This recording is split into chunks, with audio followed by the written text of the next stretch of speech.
আপনি কি জানেন একটা ছোট্ট ললিপপ কারখানা থেকেও প্রতিদিন প্রায় 20 থেকে 50,000 টাকার প্রোডাকশন করা সম্ভব। আপনার যদি ইতিমধ্যে কোনো চকলেট ফ্যাক্টরি থাকে বা আপনি ভেবে থাকেন যে আপনি বর্তমানে একটি চকলেট তৈরির কারখানা বা ললিপপ তৈরির কারখানা স্থাপন করবেন, তাহলে আজকের ভিডিওটি আপনার জন্য। আজকের ভিডিওতে আমরা অটোমেটিক বা semi automatic lollipop making machine দিয়ে কিভাবে কাজ করা যায় তা সম্পর্কে বিস্তারিত জানার চেষ্টা করব। আমরা আরও জানব ললিপপ মেকিং মেশিন কিভাবে কাজ করে, এই ব্যবসা শুরু করতে কত টাকা লাগে এবং লাভের সম্ভাবনা কতটুক, এবং বাংলাদেশে এই বিজনেসটা আসলে কতটা লাভজনক। ভিডিওটি শেষ পর্যন্ত দেখবেন, আশা করি অনেক কিছু জানতে পারবেন। ললিপপ হলো এক ধরনের সুগার বেসড ক্যান্ডি যা শিশুদের মধ্যে সবচেয়ে বেশি জনপ্রিয়। এছাড়া স্কুল, দোকান, মেলা, সুপার শপ সব জায়গায় এটি বিক্রি হতে দেখা যায়। সারা বছরই এর সমান ডিমান্ড থাকে। বাংলাদেশে ইম্পোর্টেড ললিপপের পাশাপাশি লোকাল প্রোডাকশনের চাহিদাও দ্রুত হারে বাড়ছে। এবার বলা যাক ললিপপ মেকিং মেশিন কি। ললিপপ মেকিং মেশিন হচ্ছে আপনি স্বয়ংক্রিয়ভাবে চিনি গলানো, ফ্লেভার ও কালার মিক্স, নির্দিষ্ট আকারে ললিপপ তৈরি, স্টিক বসানো, ঠান্ডা করা সব কাজ মেশিনের মাধ্যমে করা।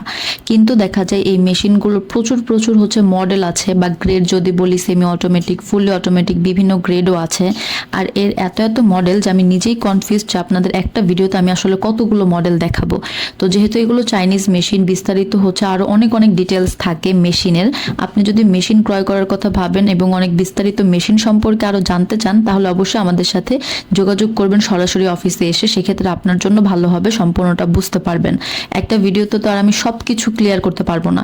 আমি আজকে এই ললিপপ মেকিং মেশিনগুলোর বেসিক যেই থিংগুলো সেগুলো ক্লিয়ার করার চেষ্টা করব। মেশিনগুলোর প্রোডাকশন ক্যাপাসিটি বিভিন্ন রকমের হয়ে থাকে। যেমন আপনি যদি একদম মিনি থেকে শুরু করেন তাহলে পার ডে 100 থেকে 300 কেজি, বা একটু মিডিয়ামের মধ্যে যদি করেন তাহলে পার ডে 300 থেকে 500 কেজি, এবং যদি ইন্ডাস্ট্রিয়ালভাবে করেন তা সেক্ষেত্রে দেখা যায় পার ডে 500 থেকে 1000 কেজি বা এর থেকে বেশি হতে পারে। মেশিনগুলোর আপনি সেমি অটোমেটিক, ফুললি অটোমেটিক, বিভিন্ন গ্রেড বা ফিচার অনুযায়ী মেশিনগুলোর দাম কম বেশি হয়, মডেল অনুযায়ী অনেক বেশি আপ অ্যান্ড ডাউন হয়।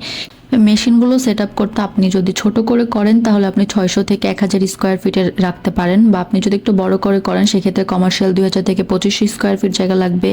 আর আমি যদি ইলেকট্রিসিটি বলি তাহলে সেক্ষেত্রে আপনি 440 কমার্শিয়াল লাইন নিতে পারেন ইন্ডাস্ট্রিয়ালের ক্ষেত্রে। আর যদি একদম মিনি করে করেন তাহলে 220 লাইনই করতে পারবেন।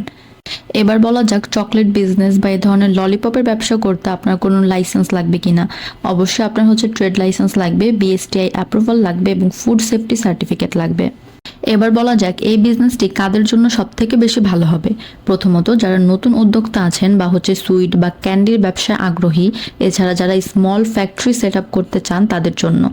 এছাড়া আপনি যদি অলরেডি এই ব্যবসায় জড়িত এবং ইম্পোর্ট করে মালামালগুলো আমদানি করে এনে বাংলাদেশে সাপ্লাই করেন বা বাংলাদেশে দেন, সেক্ষেত্রে আপনি চাচ্ছেন যে ইম্পোর্ট করবেন না, আপনি নিজেই শুরু করবেন, সেক্ষেত্রে আপনার জন্য এটা কাজে আসবে। এই বিজনেস সম্পর্কে বিস্তারিত আরও জানতে বা মেশিন ক্রয় করতে আমাদের সাথে যোগাযোগ করুন স্ক্রিনে দেওয়া ফোন নাম্বারে, অথবা সরাসরি আমাদের অফিসে এসে। ভিডিওটি ভালো লাগলে লাইক দিন, সাবস্ক্রাইব করুন এবং বেল আইকনটি অন করে রাখুন আমাদের নিত্য নতুন ভিডিওর আপডেট পেতে।